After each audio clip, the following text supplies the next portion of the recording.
Well, everybody, thanks for joining me. My name's Tim. This is Zombies Mostly. I have been playing about a 2-year-old, 1.5-year-old CRPG called Rogue Trader for the past couple of days, and it is a Warhammer 40k game, and Warhammer 40k is something I am awfully new to.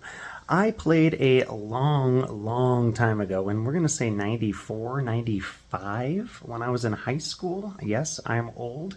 I used this little set. They were called the Thousand Sons. They were from the Imperium, as I recall, one of the factions. They had myriad factions inside, but I want to try and explain the universe as a relative novice to people who have no idea what's going on, or to people who have a great idea of what's going on and are just kind of curious what the newcomer's experience is. I have done a little bit of lore research. I've looked at, let's see, Inquisitor Ian. I have looked at Lutine. I have looked at, let's see, Bricky, I believe, is one. Who's the other one? One of the other ones. I can't think of his name. He's a real nice guy. Anyway, doesn't matter. I've looked up several different YouTubers' lore videos and stuff, but I still don't have a real strong grasp of it. Basically, it's a grim dark, which is grim and dark, far future science fiction, war-torn universe. This setting is where the term grimdark came from, and it's pretty appropriate and pretty cool. Broad strokes, long ago, 40k is the 40th century, the year 40,000, 41,000, I don't know, around there, far in the future. Broad strokes, a race called the Satan, something along those lines, basically Marvel's Celestials, got into a war with the Necrontyr, I believe they're called. They are current day's Necrons. Let's see. There was an alliance of sorts between some people, some species were created. I don't know all the details. The Orcs and the Eldar were two of the species that were created, basically Space Orcs and Space Elves. The Orcs are a pretty interesting thing. They are basically a cross between Peter Pan's Lost Boys and European football or American soccer hooligans.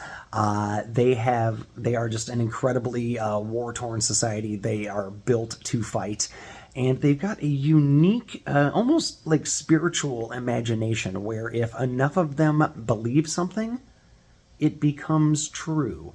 For example, as a species, they believe that the color red makes their things go faster. So if they paint their vehicles red, they actually literally will go faster, from what I understand.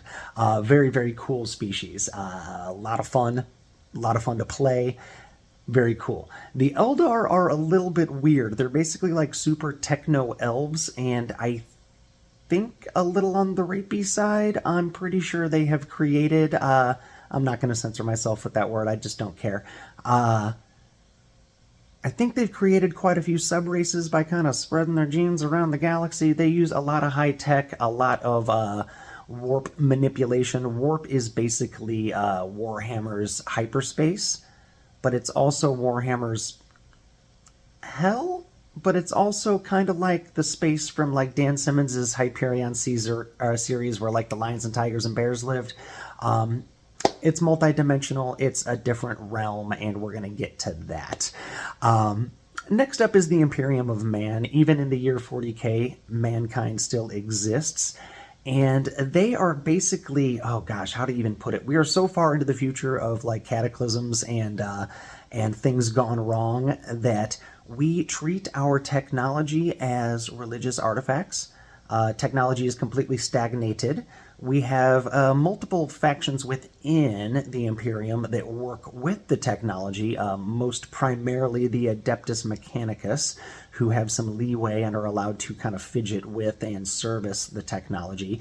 Most people look at it very dogmatically, very theocratically. It's super interesting. They are led by the Emperor, who is the most powerful psyker known to the species, basically someone who can use psychic energy that is derived from the warp. He is long since, from what rumor says, dead, but kind of in a stasis state where they are slaughtering 1,000 psychers a day to keep him minimally alive so that his psychic power somehow keeps mankind protected from the warp, from the chaos gods that reside in the warp, which we'll get to. I'm not sure. Very, very interesting. It's basically, the Imperium of Man is basically, it was summed up one time as everyone got on board with the Nazis because the Nazis were fighting Cthulhu. Super ultra fashy. What are you gonna do? They're fighting so many existential terrors that you just kind of get in line and do what you got to do. Let's see, some of those existential terrors are, let's see, the Tyranids, a species of biomatter devouring and DNA co-opting creatures.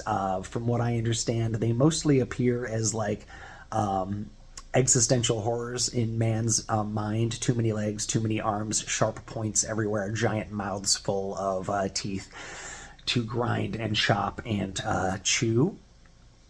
But from what I understand, they can manipulate their own DNA and basically create organisms on the fly, situationally, on the battlefield to combat things that are coming at them. So if they need flying units, they will create flying units. If they need units that can repel electromagnetism, they will have those units. If they need units that can clamber up and down cliff faces and underground down through tight little crannies, they will create those critters. So yeah, they are, and they devour biomass as they go. So they basically devour entire planets. They are a space-faring species.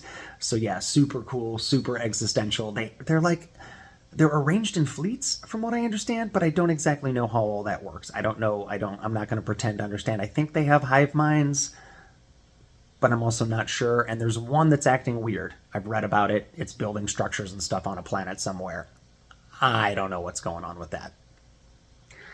The other big existential terror that mankind is facing is the Chaos Gods. And from what I understand, the Chaos Gods are kind of... how to put it, they are manifestations of energy and emotions and trauma and etc. I think there are 4 of them. They have names. I'm not going to pretend to know them. They might or might not create armies that come out of the warp into real space. I'm not going to pretend to understand the Chaos Gods. I just know that they're terrifying and gross. And one of them is like a hedonist, but like it's like grotesque hedonism. One of them is like pure war. One of them's pure terror. I'm not going to pretend to understand the Chaos Gods. All I know is that something about that Emperor on that chair in that undead setting is why. The Chaos Gods are why he has to be the way he is to keep mankind safe. Or I'm wrong.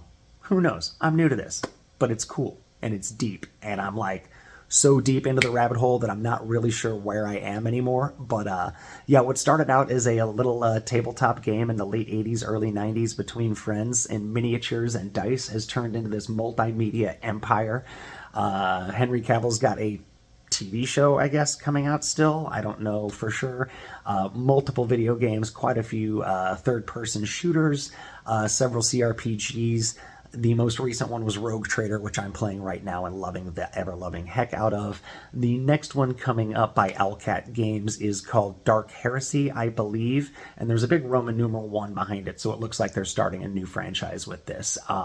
Very exciting times, very exciting setting, very cool stuff. I wish I hadn't gotten away from it for as long as I had, but you know what? I'm really, really enjoying getting back into it now. There are other factions. There's one called the Tau. They're like the good guys. I'm not exactly sure what's going on. They're basically like a greater good species. So I assume that the people who fall behind hard, but fairness for the majority is the way I understand them. And they are rapidly advancing. And then there's quite a few other smaller ones and subgroups within the groups that I've already talked about. But yeah, I'm not going to pretend to understand all of that. All I know is that I'm having a blast with this setting, and I hope you all are too. So yeah, like, sub, comment. Let me know where I got it wrong and where I got it right. And if you've got any books or games or cheap ways to get into the lore and the setting a little more, let me know. I'm super into it. Anyway, my name's Tim. This is Zombies Mostly. I appreciate you guys coming by. Take care.